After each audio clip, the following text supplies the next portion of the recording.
Bill, I'm just wondering, just while John comes up, those points raised by Richard, should they go to the infrastructure working group? Some of them could be addressed there, maybe. Can be, yep. Potentially. Oh, good morning, everyone. I hope you're not too Trump-mised. You might be mesmerised, but I hope this goes well with the draft plan.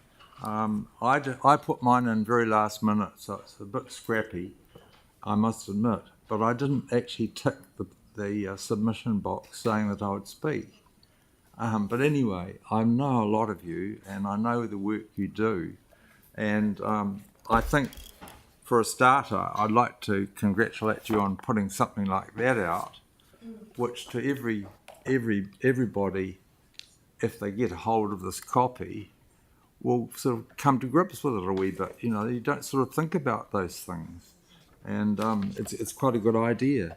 Now, I just want to enlarge on what I said. I'm very concerned about money that's spent in directions like the Akaroa Wharf.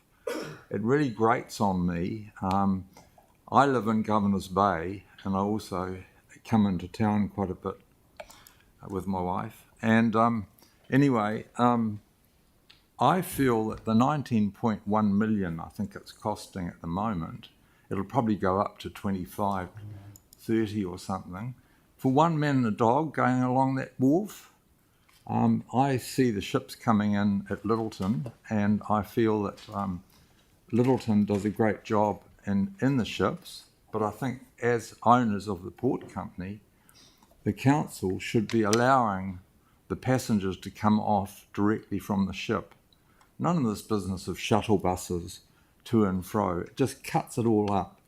And the tourists that come and make it up to our information centre, which is up the Oxford Street, it's great. We see a lot of them and we get a lot of feedback. And they say, a lot of them say to us, oh, the last time we came to Christchurch, there was no information centre in Christchurch. And I said, yes, that's right. I said, here we are, independent, giving out the information for the whole of Christchurch. And it's wrong. Here's the government saying, tourism, we've got to do this, we've got to do that. But we haven't got the will or the wherefore of improving it.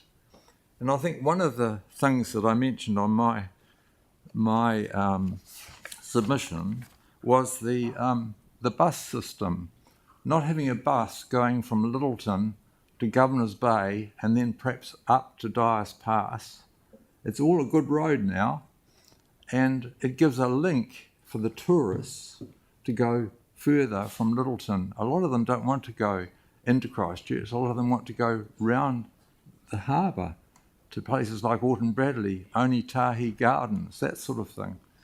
I think I've been batting my head against a brick wall, giving submissions to ECAN. I know they do the buses, but you must have a tremendous influence in deciding where the buses should go and where the population is. Or if not, surely you can influence. I think they're asleep at the wheel. I don't think the last chairman was. He was speeding, wasn't he? And anyway, somewhere along the line, there's something wrong. It's not economical to take a bus to Rapaki. One man and a dog get on there, and that's it. And I've watched it. I've seen it. If I go round to Littleton to go on my duty, I have to take the car. I can't go any other way. If I come to town, I leave my car at the top of Tākahi and get the number 1 bus. Now the buses are underutilised, and I don't know what we can do to get people to go on it. You see more people on it, of course, in the school holidays than you do during the ordinary week. And quite often, there are very few people on the bus. And if the bus fares go up, people are not going to use them, even then. But I'll probably have my penny's worth. I won't go on about that, but I think you pretty well know, I've talked to Tyrone about it, and I've talked to previous councillors, I've talked to the MP for the area, nothing seems to move. And you get the cars off the road into the bus. I mean, we have the boy races coming round Governor's Bay. Fortunately, we're on the downside and we don't hear them so much. But apparently there's I spoke to a lady just at the head of Governor's Bay by Dias Pass there, and she's got a camera that actually photographs cars coming down there. Well, why aren't the police doing something? Or why isn't someone doing something about it? The houses are always for sale on that side of the hill in Governor's Bay.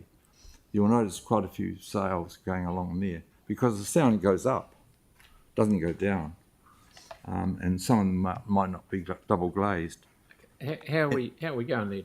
I've probably had my penny's worth. Yep.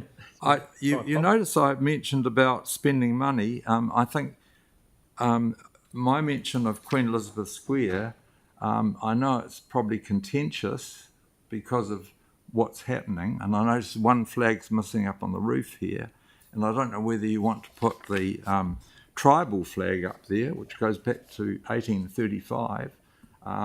It's the first national flag of New Zealand, and it has the 4 stars on it and a cross. You've probably seen it being flown. Perhaps we should put that up there. Better than the other one. You know the one I mean, the red and black.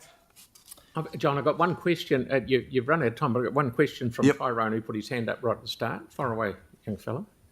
Hi, John. Hi. Always great to see you, and thanks for coming in. So I'm on the 5th of May. I'm going to